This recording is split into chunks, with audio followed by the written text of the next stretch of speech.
Mesdames et messieurs, bienvenue à cette tranche qui parle de la politique en RDC. Nous parlons ici politique, nous parlons éducation, nous parlons social, nous parlons économie, nous parlons de toutes les questions qui touchent la population congolaise. Vous nous suivez de partout, vous nous suivez depuis Brazzaville, vous nous suivez depuis Bandundu, vous nous suivez depuis Maluku, depuis dans la commune de Kimbanseke et vous nous suivez ici à Gombe. Merci, vous faites bien de nous suivre. Ici sur ces plateaux, je reçois deux acteurs majeurs de la jeunesse aujourd'hui, la jeunesse congolaise. Aussi, ce sont des acteurs politiques, analystes également. C'est Maître Manix Iyenda, il est secrétaire général de parti politique Congo Positif, cher à Dieudonné Kishi, que je salue en passant. En face de lui, il s'agit bien de Maître Divin Masunda, qui est analyste politique. Avec ces deux acteurs, nous allons analyser la politique en République démocratique du Congo, principalement avec cette rencontre qui fait parler d'elle, c'est-à-dire rencontre entre le cardinal Ambongo et les différents chefs des institutions du pays. Il s'agit bien du président de l'Assemblée nationale, président du Sénat, le Premier ministre et les conseillers en charge de sécurité, conseiller principal en matière de sécurité du chef de l'État. Et cette rencontre qui dérange certaines personnes pour dire quoi? Les pouvoirs en place s'est fléchi face à l'Église catholique suite à la marche et au sit-in. Juste deux activités, le pouvoir fléchit et nous allons parler avec nos invités sur ce plateau. Nous allons également parler de l'avenir déjà de blocs patriotiques. Si aujourd'hui l'Église se met d'accord avec le gouvernement et elle cesse d'organiser ces marches, est-ce que le bloc patriotique va-t-il résister face à cette attitude? Est-ce que le bloc patriotique a un avenir qui peut prendre encore une année, voire les anciens dirigeants qui aujourd'hui sont traités de tous les noms, des détourneurs, des gens qui ont brillé dans la mégestion, aujourd'hui s'allier avec les opposants d'hier, qui aujourd'hui se pointent également les opposants de Félix Tshisekedi. Il s'agit bien de Martin Fayoulou et Adolphe Mouzito. Nous parlerons de cette enquête faite par 19 médias et organisations internationale par rapport à la mégestion constatée lors du pouvoir de l'ancien président de la République, Joseph Kabila. On parle de Congo Enquête, Congo Aldap.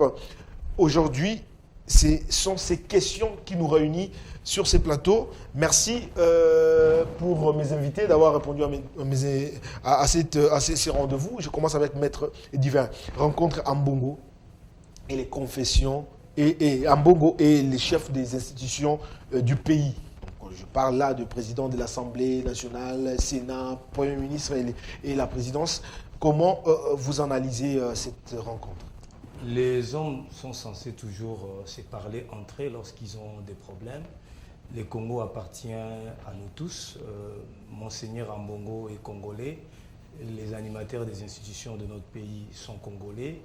Et la paix, la sécurité de notre pays doit primer sur les intérêts particuliers. Donc, en ce qui me concerne, je ne trouve aucun inconvénient que Monseigneur Ambongo puisse rencontrer les présidents des institutions. On peut dire que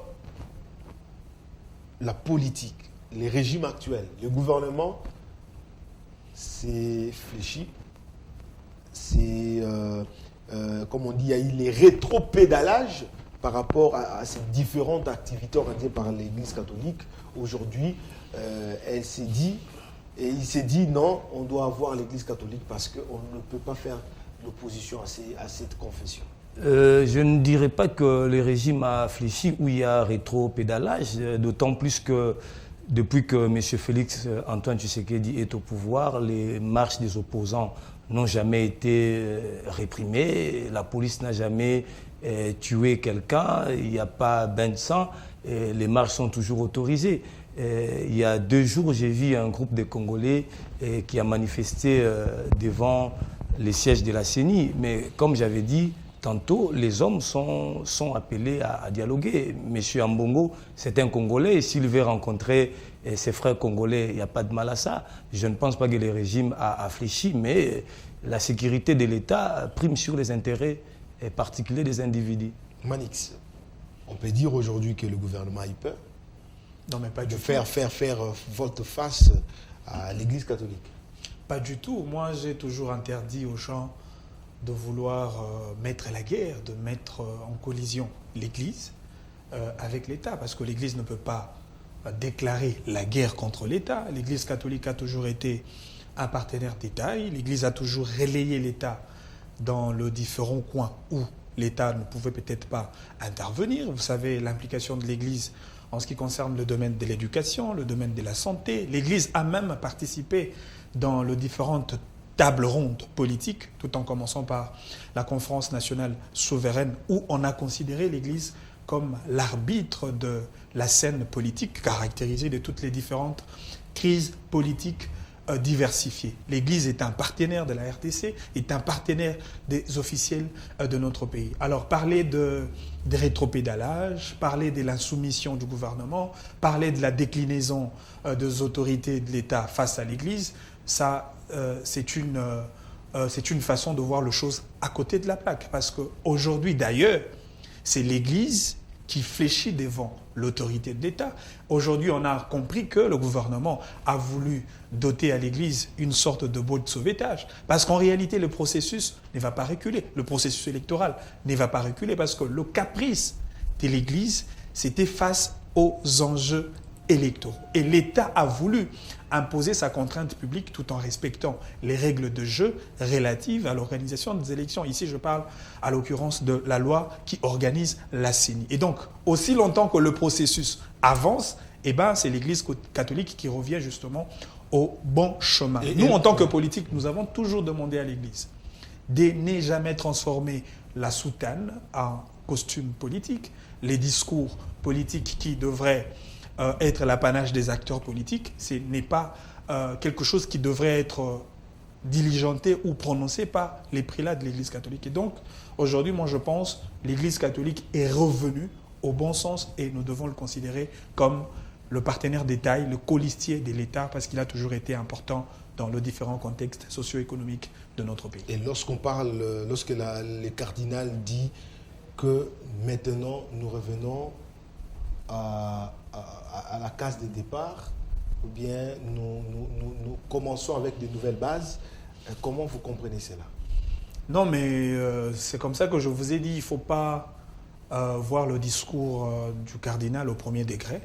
Le cardinal a reconnu l'autorité de l'État parce que, de toute façon, il y a déjà le président de la CENI qui a été investi par l'autorité parlementaire, qui a été investi par l'ordonnance du président de la République.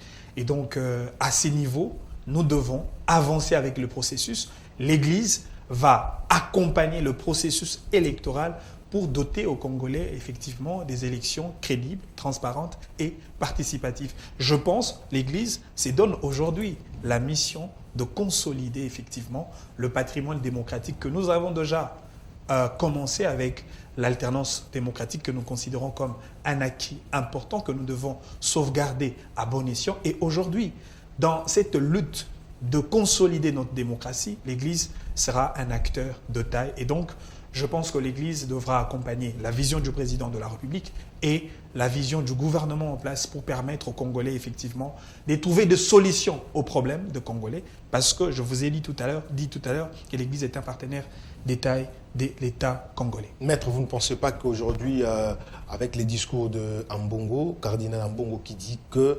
nous recommençons avec les nouvelles bases, c'est pas revoir la tête, les comités de la CENI, ou bien c'est entériner carrément les comités de la CENI?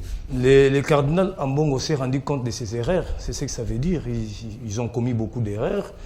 Il aurait dû se ressaisir dès le départ les problèmes de l'échec des confessions religieuses est lié à la charte de ces confessions. La charte a été rédigée de cette façon-là.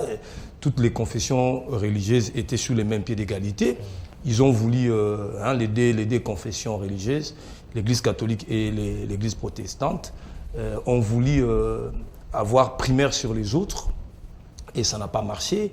Ils ont cru que c'était les pouvoirs, les régimes, les présidents de la République qui étaient à la manœuvre, alors que c'était les règles établies par eux-mêmes. Finalement, ils se sont rendus compte qu'ils ont pris un chemin qui n'était pas correct et peut-être les rétropédalages de l'Église catholique. Les rétropédalages pour vous, à quel niveau? Au niveau du gouvernement ou bien au niveau de l'Église catholique, parce pas que au niveau du gouvernement. Non, les gouvernements n'ont pas fait rétropédalage. Parce que c'est le gouvernement qui est parti voir. Oui, cela ne pose aucun problème. Lorsque le cardinal dit nous commençons sur les nouvelles bases. Il faut maintenant se poser la question de savoir quelles ont été les anciennes bases. Les anciennes bases, c'était ce comportement de l'Église catholique face à l'enterrement de l'équipe Kadima. Alors, je me pose la question de savoir est-ce que les rapports des médias internationaux n'ont pas pesé pour que l'Église catholique puisse revoir sa façon de faire la politique avec les membres de l'ancien régime. On peut dire ça, maître, parce que là, Congo Hold Up, lorsqu'on a publié, on a dit que l'Église catholique soutient le pouvoir de Joseph Kabila, soutient le FCC, marche avec le FCC, mais c'est les FCC, les leaders du FCC qui aujourd'hui pointés du doigt comme les plus grands, je vois encore les titres, le plus grand détourneur des deniers publics. Bon, moi, je ne vois pas l'Église comme au centre du dossier Congo Hold Up, parce que l'Église n'a pas été les gestionnaires de la chose publique de l'État. L'Église n'a jamais engagé l'État comme organe étatique. L'Église a toujours été un partenaire, mais malheureusement, l'Église s'est immiscée dans beaucoup de choses, les activités des natures politiques. On a vu l'Église dans le conglomérat qu'on appelle aujourd'hui le bloc patriotique, l'Église avec la Mouka, l'Église avec le PPRD, l'Église avec les opposants, l'Église avec de gens qui s'inscrivent en porte-à-faux contre les décisions de l'État. Ce qui n'a pas été correct. Moi, je dis aujourd'hui, l'Église s'est rendue compte de ses erreurs et l'Église revient au bon chemin. Et nous, en tant que peuple, nous ne pouvons que saluer cette humilité de haute facture, cette façon de reconnaître l'autorité de l'État. Et je pense que c'est la République qui gagne, c'est le Congo qui gagne. Nous devons avancer avec l'Église et tant d'autres partenaires de l'État qui aura effectivement la volonté de pouvoir accompagner les institutions. Mais maître, c'est quoi pour vous l'avenir des blocs patriotiques? Au Congo, tout est possible. Les alliances se font, se défendent. Voyons voir ce qui arrivera. Mais si l'Église catholique ne fait plus bloc avec les opposants, je suis convaincu que ces blocs ne pourra plus avancer. Sur base de quels éléments que vous avancez cela? Non, mais les rapports de Congo Hold Up, ça fait très mal. Ça fait très mal. Je ne vois pas la Mouka ou les Mouzito et même Moïse Katumbi continuer à marcher avec les détourneurs des deniers publics. C'est ces rapports épatants et c'est un rapport qui écœure les sensibilités des Congolais. C'est à ce niveau-là que j'ai dit, l'Église se renda compte de ces rapports.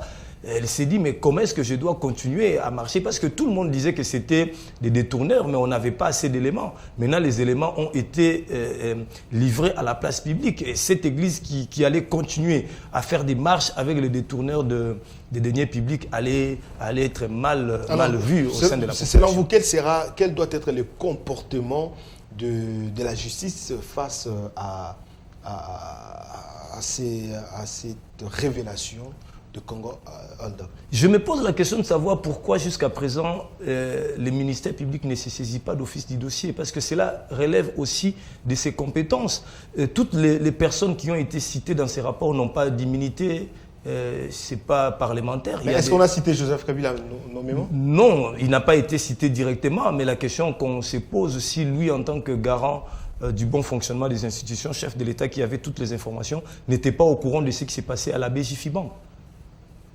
Est-ce qu'il n'était pas au courant? Mais pourquoi on doit indexer? Parce que ce sont les membres de sa famille. Pourquoi on doit dire que c'est Joseph Kabila qui a brillé dans ces détournements? Ça, ce sont les rumeurs de la rue, mais les rapports n'ont pas cité directement les noms de Joseph Kabila. J'ai pris soin de lire les rapports de... Donc on peut dire que Joseph Kabila a les mains les mains propres, mais sauf qu'il a été, il a été entouré par des fossoyeurs. Je ne peux pas les dire, je ne peux pas les dire. Je ne fais pas partie de son entourage, je ne suis pas magistrat, je suis un simple analyste politique, mais de mon point de vue, le ministère public peut se saisir d'office en interpellant d'abord des personnes qui ne sont pas protégées par les immunités. Et si ces personnes citaient le nom de Joseph Kabila, alors il faudrait que la justice fasse son travail. Mais là encore, revient la problématique de savoir quel est le juge compétent qui peut juger un ancien président de la République. Alors là, c'est un autre débat. Et les blocs patriotiques qui, aujourd'hui, risquent d'être divisés par rapport aux enquêtes des hold-up. Nous avons vu également la réaction de l'inspection générale des finances qui recadre, qui confirme une partie, c'est-à-dire les transactions qui s'est passées à BGFI par rapport à l'entreprise égale. Est-ce qu'aujourd'hui on peut dire que de telles révélations changent le comportement des gestionnaires? On peut dire oui, ce n'est même pas lié d'abord aux révélations de Congo Hold Up, les changements du quotidien de la gestion part du travail de l'IGF. L'IGF commence à faire un travail qui est remarquable. Les inspecteurs doivent continuer sur cet élan parce qu'aujourd'hui, on nous dit, nous ne sommes pas au cœur de la gestion, mais ceux qui y sont nous disent qu'aujourd'hui, il est difficile pour les gestionnaires des entreprises publiques de détourner de l'argent, bien que l'hémorragie n'a pas encore été totalement arrêtée. Est-ce que ce n'est pas une stratégie de l'Union sacrée pour se faire des moyens, c'est-à-dire bloquer un peu les autres pour qu'ils ne se retrouvent pas? Parce que depuis qu'on est là, depuis que l'IGF a commencé, certains disent que l'IGF ne fait qu'interpeller les proches de Joseph Kabila et ceux du pouvoir ne sont pas interpellés. Non, mais pas du tout. Ils sont interpellés par moment, ils sont relâchés. Pas du tout, parce que le régime de Tshisekedi vient à peine de prendre le pouvoir, même si aujourd'hui on peut compter en termes de 2 ans et demi. Mais vous allez vous rendre compte que jusque-là, les acteurs principaux du régime de Félix Tshisekedi n'ont pas fait l'objet des enquêtes, surtout pas sur le détournement des deniers publics, même si le ministre de la Santé a été dans le viseur de la justice autrefois. Et maintenant, on a vu l'implication le dossier APST, le dossier... Non, mais vous avez vu comment est-ce que l'IGF avait intervenu sur la question sur l'implication du ministre de l'APST. En fait, l'IGF s'est rendu compte, il est vrai, pour traquer les détourneurs de l'argent public de l'État, au-delà du fait qu'on peut utiliser un contrôle eu égard à la compétence de l'IGF, le contrôle sur la gestion de finances publiques de l'État, l'IGF procède aussi par l'imposition des règles, des principes que les institutions doivent respecter au départ. Il a fallu pour les ministres Tony Mwaba de respecter seulement le principe imposé par l'IGF afin que le fonds qui lui a été demandé puisse sortir de la Banque centrale. Et donc l'IGF veut que la gestion de finances publiques se passe de manière orthodoxe. Et ça, c'est quelque chose que nous devons louer et c'est sous l'impulsion du président de la République, chef de l'État. C'est grâce à l'IGF qu'aujourd'hui, on parle de plus de 3 milliards de dollars en termes de taux des réserves de change, qui a été une prouesse très exceptionnelle. Et même du budget. Et même du budget. Et donc l'IGF fait un très grand travail. Et d'ailleurs, la lutte contre l'impunité, la lutte contre le gabegie financier, les concussions, le détournement des deniers publics constituent le cheval de bataille du président de la République. Tous, nous avons besoin de donner au peuple congolais ce que le peuple demande. Mais les retours, c'est au niveau également de la population. Les discours est bon, les discours est tellement...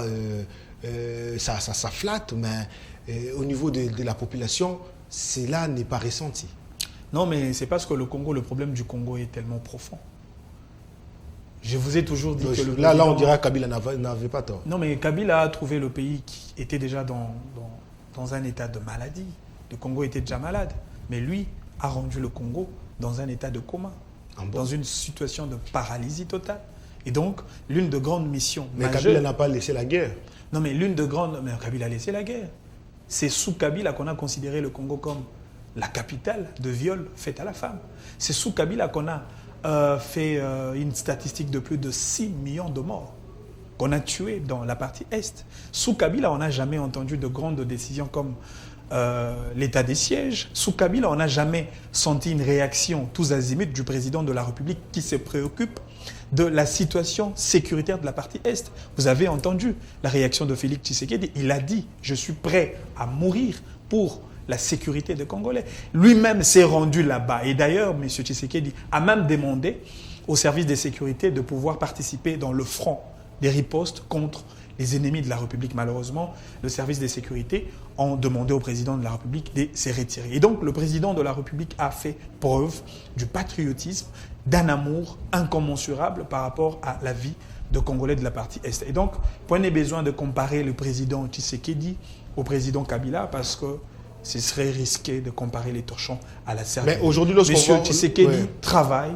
pour la sécurité des Congolais et pour ça, il y a un grand prix à payer. Nous travaillons et nous pensons qu'avec l'implication du gouvernement, nous y arriverons à récolter des résultats escomptés par rapport mais avec l'affaire de Congoldap, aujourd'hui, on indexe Félix Tshisekedi. J'ai lu également les tweets d'un cadre du PPRD, je cite Omari, je crois, India Omari, qui a dit qu'il semblerait qu'il y aura également un rapport qui va indexer les proches de l'actuel président, Félix-Antoine Tshisekedi. C'est une manière de saper à l'image de Congo pour dire que le Congo, c'est le fief donc le pandémonium, c'est le fief de détournement, c'est là où tout se passe pour créer un certain comportement et qui est balkanisation. Comment? Non, mais pas du tout. Ça, c'est un faux débat. Je crois que India Omari sait très bien comment est-ce que le régime de la Kabylie s'est comporté par rapport à la chose publique, la res publica, l'affaire de l'État, l'État qu'ils ont géré pendant plus d'une décennie.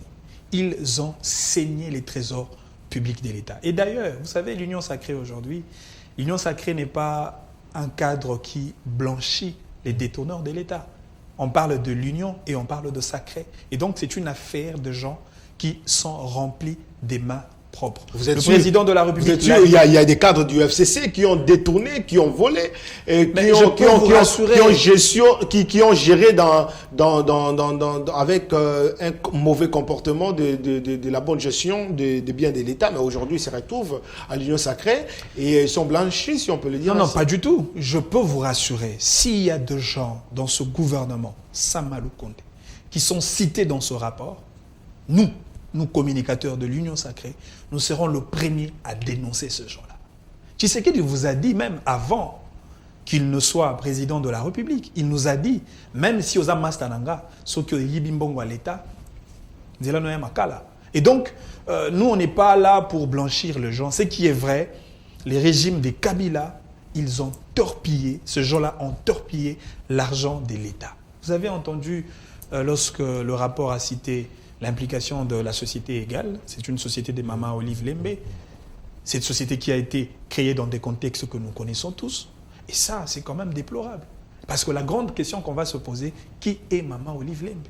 Au regard de la Constitution, au regard de loi de la République, qui est Mama Olive Lembe? Et d'ailleurs, cette société-là égale a créé d'autres sociétés écrans, tout ça pour lapider l'argent de l'État. C'est quand même déplorable. Je vous ai entendu dire que Kabila n'a pas été cité de manière directe, mais attention. Qu'est-ce qui justifie alors la réaction? Kabila, lui, qui ne parle pas d'ailleurs. Mais sur le dossier... Le roi du silence. Sur le roi du silence, sur le dossier Congo Hold Up, Kabila réagit. Il y a son porte-parole, sa chargée de communication. Mais ça a été, Barbara Ndimbi, ça a été présenté comme fake news. Non, mais pas du tout. Elle a menti, c'est comme si c'est... Pas du tout. Voilà. Barbara a fait un communiqué. Et d'ailleurs, si vous lisez le communiqué, vous allez voir l'esprit de Joseph Kabila dedans, dans ce communiqué-là. Et au-delà même du communiqué de Barbara Ndimbi, il y a eu un autre message issu du bureau politique du PPRD qui a réagi. Mais malheureusement, le PPRD, au lieu de nous restituer le fait justifiant l'innocence de Joseph Kabila dans le dossier Congo Hold Up, le PPRD nous rappelle combien de fois Kabila est le père de la démocratie. Voilà. Le PPRD nous rappelle combien de fois Kabila nous a doté des institutions démocratiquement investies au lieu de faire le contre-argument pour élaguer les faits à charge de Joseph Kabila. Et donc, aujourd'hui, nous pensons que l'enquête est d'abord sur le plan journalistique. La justice va s'en saisir et c'est au niveau de la justice que M. Kabila va endosser sa responsabilité pénale. Et c'est par là qu'on verra s'il est innocent ou coupable. Donc, qu'il soit patient. Maître Massounda, vous avez une réaction? Oui, vous savez, Joseph Kabila, en tant qu'ancien président de la République démocratique du Congo, n'a pas qu'un passé passif. Il a aussi un tout petit peu de son passé actif. J'ai toujours dit que le seul mérite que je lui reconnais, c'est d'avoir sacrifié sa jeunesse pour réunifier la République démocratique du Congo. Parce que quand il prend le pouvoir, la République était totalement partagée en 4 parties, mais il a quand même accepté avec les belligérants pour que le Congo soit réunifié, bien qu'il n'a pas suffisamment travaillé dans le sens de l'élan de la République démocratique du Congo. Et la plus grande reproche à son endroit, c'est l'impunité. Vous voyez, vous l'avez appelé les rois du silence. Mais lorsque la maison brûle, le papa ne doit pas rester silencieux, il doit parler.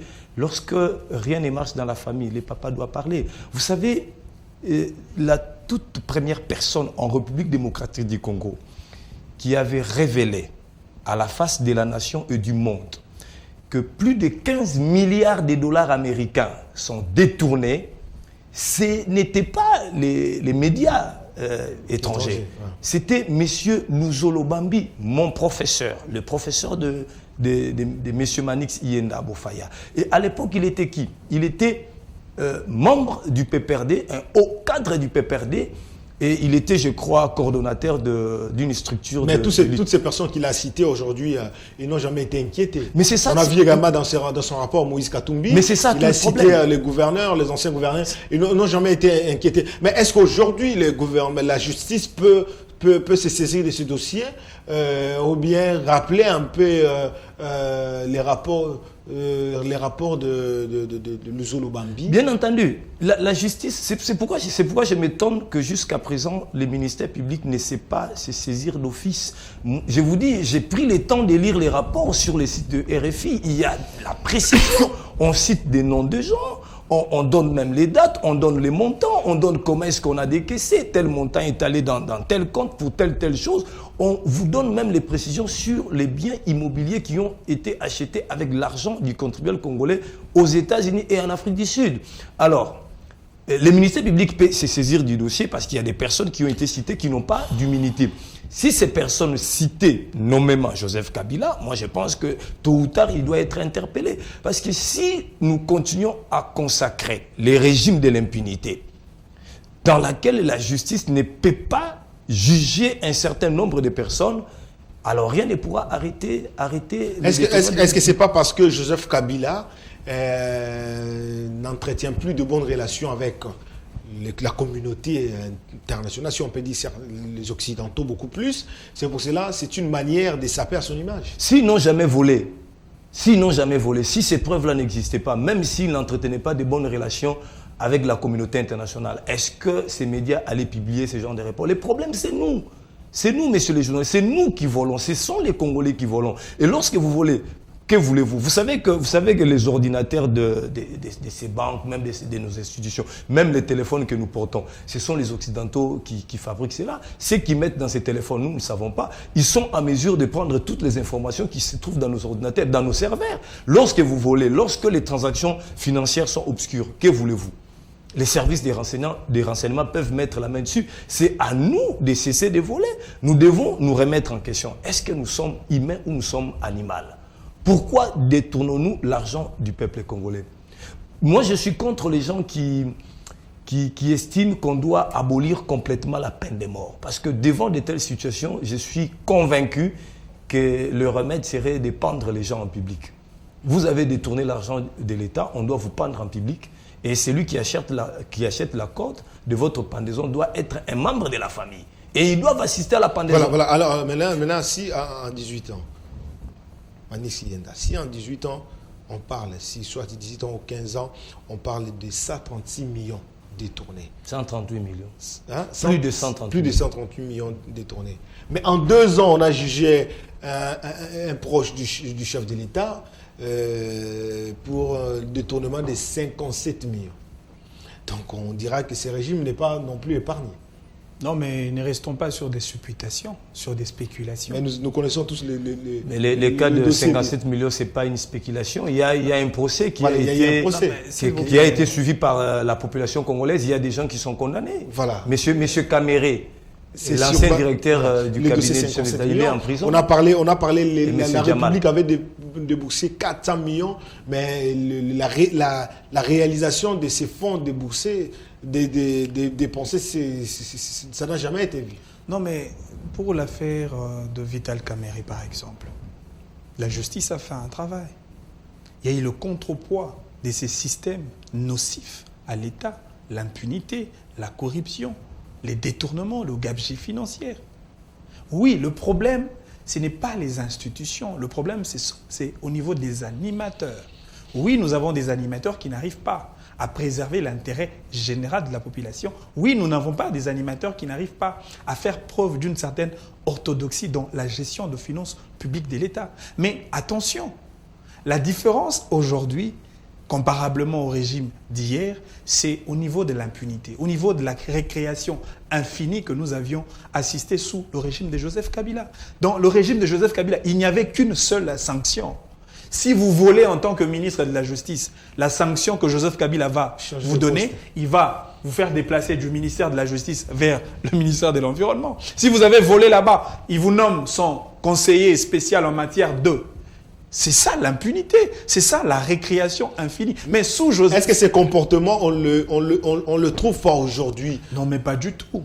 Sinon, M. Kamerhe, les directeurs du cabinet du président de la République ne pouvaient pas se retrouver aujourd'hui dans la prison de Makala. Apparemment, Maître Massounda... Je ne suis pas totalement d'accord avec Manix. Certes, il y a un grand changement. Monsieur Tshisekedi a apporté un grand changement, mais tout n'est pas clean. Monsieur Eteni Longondo, il est où? Pourquoi ce tapage autour du dossier Eteni Longondo? L'IGF nous a dit que plus de 6 millions... Vous devez répondre à cette question. Non, mais justement... Eteni Longondo. Est-ce que je peux avancer un peu et puis il va prendre parole? L'IGF nous a dit que Eteni Longondo et consorts avaient détourné plus de 6 millions.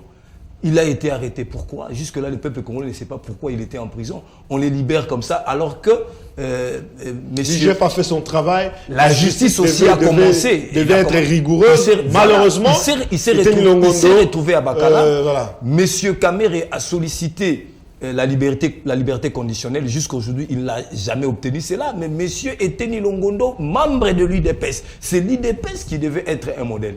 L'UDPS, qui est le parti phare de l'Union sacrée, n'a pas fustigé ses comportements. Moi, je pense que la place d'Eteni Longondo serait en prison, tout comme d'autres Congolais qui détournent. Il n'y a pas de Congolais qui doivent être supérieurs à d'autres Congolais. Rouge est le sang qui coule dans leurs veines, rouge est le sang qui coule dans les veines du Congolais qui vient de naître aujourd'hui. Les traitements doivent être pareils, les traitements doivent être égaux.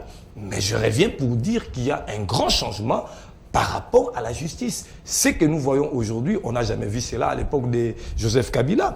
Imaginez-vous, en ces temps de monsieur Félix Tshisekedi, le peuple congolais a vu défiler devant la toute petite institution judiciaire qu'on appelle le tribunal de grande instance, défiler de grandes personnalités de la République. Si cela avait continué, je suis convaincu que nous serions très avancés en matière de justice. Est-ce que vous êtes sûr qu'aujourd'hui on peut interpeller un très proche de Joseph et de Félix Tshisekedi devant le TGI?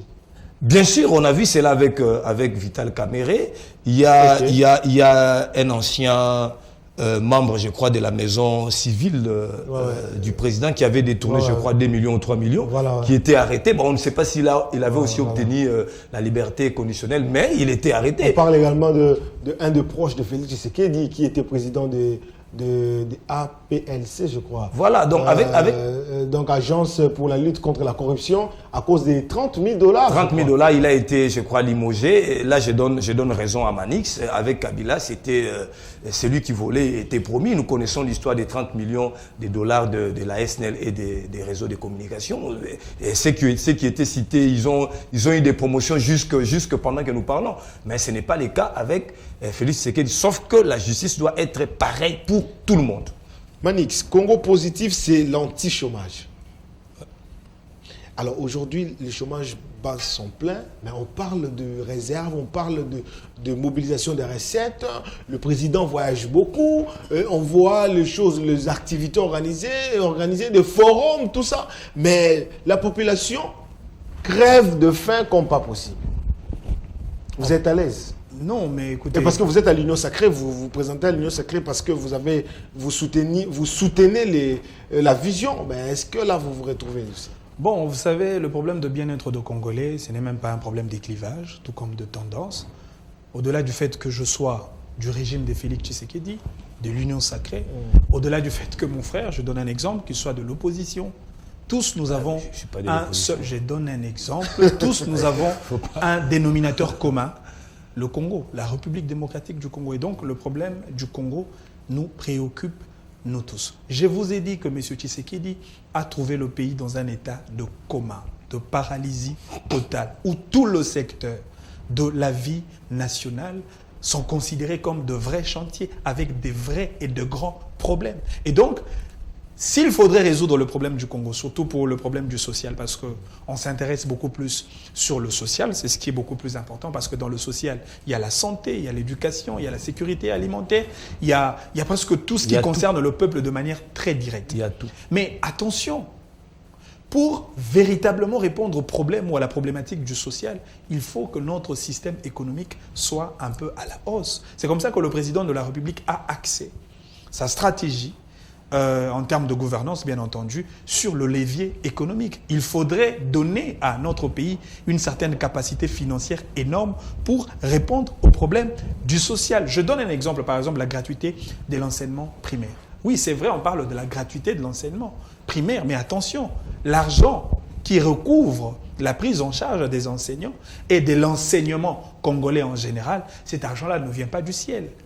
C'est l'argent de l'État, c'est grâce à la mobilisation de nos recettes, c'est la responsabilité financière de l'État congolais par lequel on arrive quand même à suppléer le problème de la gratuité de l'enseignement primaire. Donc il faudrait encore des efforts. C'est vrai, 10 milliards comme budget, oui c'est bien, c'est une avancée significative, mais par rapport au problème du Congo, par rapport aux besoins économiques exprimés par plus de 100 millions de Congolais en termes de démographie, en tout cas 10 milliards, c'est encore peu.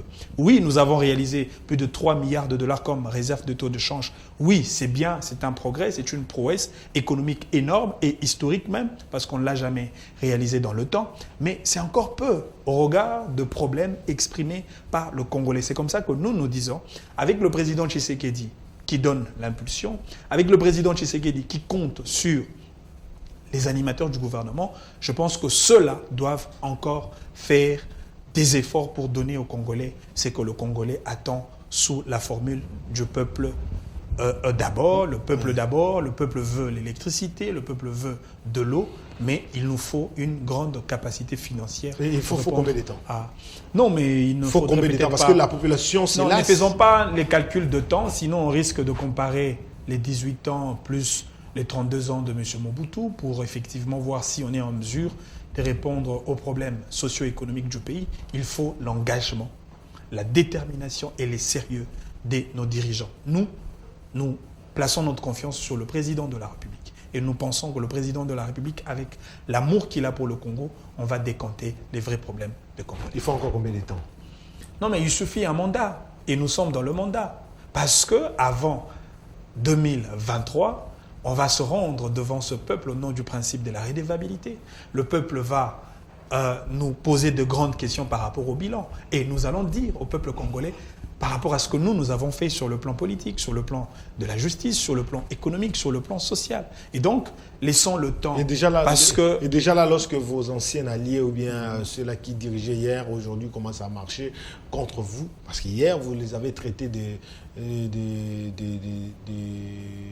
gestionnaires qui brillaient dans la mégestion, dans les malversations et dans la mauvaise gestion des entreprises. Aujourd'hui, on traite maintenant le pouvoir de Tshisekedi, un pouvoir dictatorial, un pouvoir de la mégestion, tout ça. Et là, la population risque de chercher une nouvelle tête pour 2023. Malheureusement, le leitmotiv de ceux qui marchent est tout à fait contraire par rapport aux déshydratats de la population congolaise. Ces gens-là ne marchent pas pour la gratuité de l'enseignement primaire ou contre la gratuité de l'enseignement primaire. Mais ils demandent que le respect de cette gratuité. Non, pas du tout. Ces gens-là, ils marchent pour la CENI. Ils marchent pour la dépolitisation de la CENI. Ils marchent pour autre chose, qui d'ailleurs ne concerne pas le peuple de manière directe. Écoutez, je vous ai dit, nous faisons confiance au président de la République, nous faisons confiance aux institutions, nous faisons confiance au travail accru de l'inspection générale de finances et nous pensons, si le Congo arrive à mobiliser de l'argent avec une certaine capacité financière, nous allons répondre aux problèmes du social, aux problèmes de la santé, aux problèmes de l'éducation et le Congolais va avoir un bien-être assuré. Et donc, faisons confiance au président de la République, nous y arriverons parce que nous aurons l'obligation de rendre le compte par rapport à notre gestion dans ces quinquennats qui n'est rien d'autre que le premier mandat du président de la République parce que le défi n'est pas encore fini. Nous devons rafler un deuxième mandat pour achever la vision, le rêve que nous avons commencé avec le président Tshisekedi, parce que ce rêve-là, nous devons le matérialiser ensemble avec la détermination de tout un peuple. Bien que le chômage bat son plein. Je répète encore, il nous faut encore de grands travail à faire pour répondre aux problèmes de la population congolaise. Merci beaucoup. Nous clôturons déjà cette émission. Maître Sounda, avec l'allure de la gestion de Félix Tshisekedi, qui est aujourd'hui contestée par le FCC, est-ce que ce n'est pas préparer les lits pour un bon lit pour Martin Fayulu en 2023? Le FCC doit avoir honte pour contester la gestion de Félix Tshisekedi. Je ne suis pas membre de l'Union Sacrée, ni membre d'aucune plateforme politique, mais je considère que les 2 ans ou 3 ans de gestion de Félix Tshisekedi englobe, surplombe et dépasse de loin les 18 ans de Joseph Kabila. Je prends un exemple simple. En 18 ans, les peuples congolais ne savaient pas qu'il y avait l'IGF qui existait. Si l'IGF avait fait son travail pendant tout le temps que Joseph Kabila était président, le Congo serait très loin en matière de gestion des finances publiques. Imaginez-vous que c'était à l'époque de Joseph Kabila que 2 ministres, je cite M. Mozito et M. Matata Ponyo, avaient pris des décrets interdisant aux inspecteurs de l'IGF d'aller enquêter dans les entreprises s'ils ne sont pas appelés par les dirigeants de ces entreprises. Qu'est-ce que cela voulait dire? Cela voulait dire que les DG volent d'abord, ils détournent l'argent et puis ils appellent les inspecteurs. Monsieur inspecteur, venez, j'ai volé, venez contrôler, j'ai volé. Impensable. Vous voyez, pendant que M. Joseph Kabila gérer ces pays, les Congolais ne pouvaient pas marcher en plein boulevard du 30 juin. Les marches s'est limitées très loin du boulevard Triomphal. Aujourd'hui, j'ai vu M. Chadari et les autres marcher sans qu'il y ait bavure policière. C'est quand même quelque chose de louable. Alors, je vais rebondir par rapport au chômage et par rapport à l'argent qui est les recettes de l'État. Si vous voulez construire, il faut avoir de l'argent. Si vous voulez créer des emplois, il faut avoir de l'argent.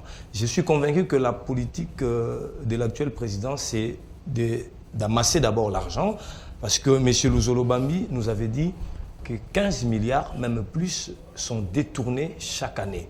Alors si l'État parvient à récupérer ne fût-ce que 10 milliards par an, vous voyez qu'on va créer des entreprises, on va moderniser les écoles, on va moderniser les hôpitaux. Il faut d'abord commencer à récupérer cet argent-là qui est détourné chaque année.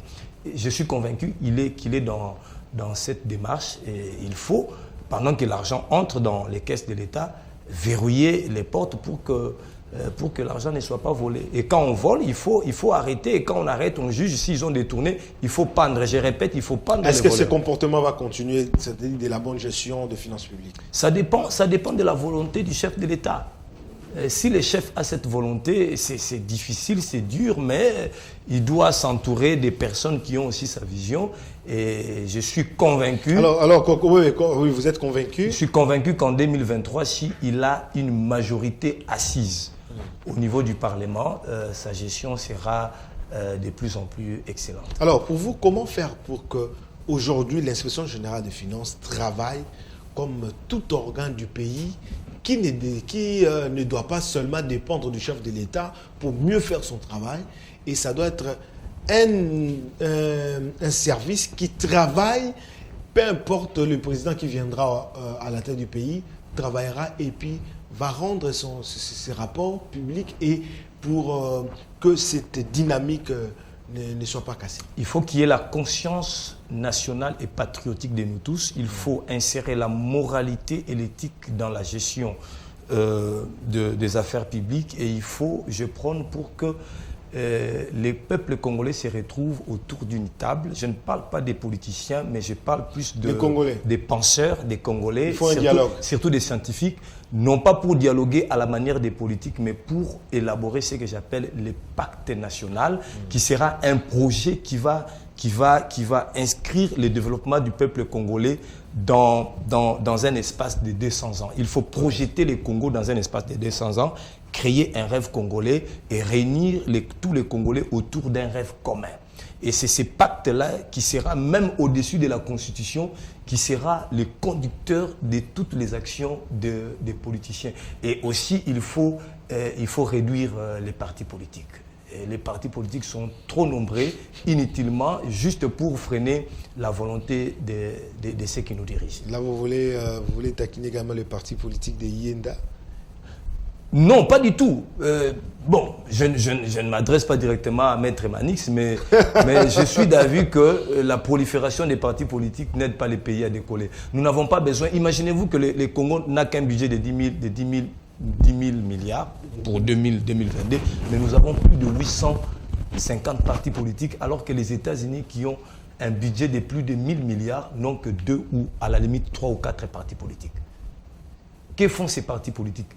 Des partis politiques qui ne savent même pas éduquer ou former leurs militants. Merci beaucoup. Nous sommes arrivés à la fin. Maître Yenda, votre dernier message.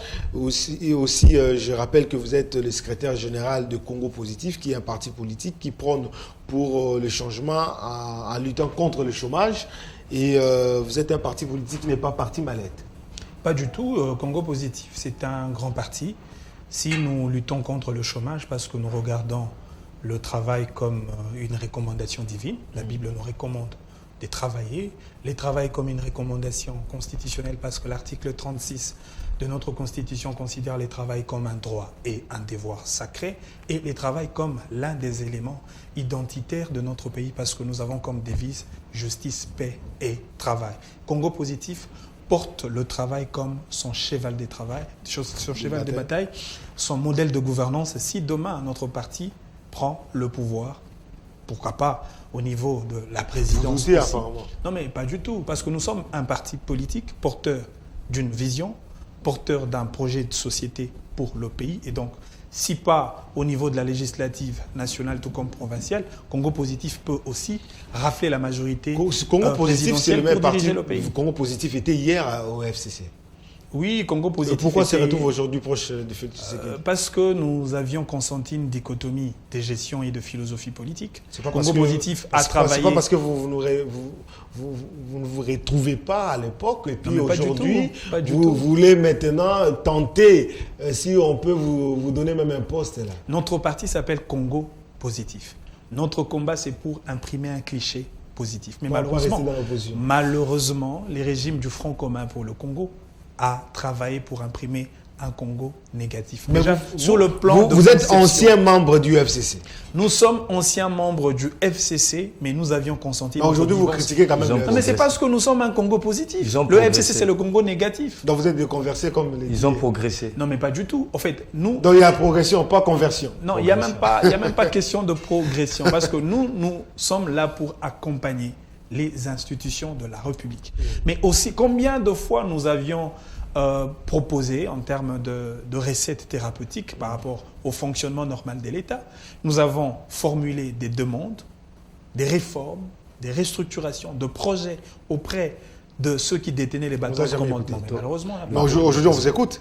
Mais aujourd'hui, on nous écoute. Donnez-nous un exemple. Quel est le point, le seul point qu'on vous a écouté aujourd'hui, c'est mise en valeur? Non, mais d'abord, la lutte contre l'impunité a toujours été notre champ de bataille. Et le chômage. Non, mais écoutez, je vous Parce que je vois le slogan, c'est lutte contre le chômage. Peut-être qu'on aura à faire un grand plateau, une émission particulière pour parler sur les enjeux du chômage. Je vous ai dit, pour qu'on arrive à donner de l'emploi aux Congolais, il faut une grande capacité financière de notre pays. Et le Congo aujourd'hui même, nous sommes le 24, il y a tout un forum d'IRC, Africa Business Forum, sur les enjeux autour de la batterie électrique. Et la RDC veut prendre le monopole de ces marchés-là parce que les substances à travers lesquelles la voiture électrique sera créée, la RDC regorge au moins plus de 66% parce que nous avons le matière première. Et donc tout ça, ça fait partie de politiques publiques que nous devons mettre en place par des dirigeants, managers. C'est comme ça que nous disons.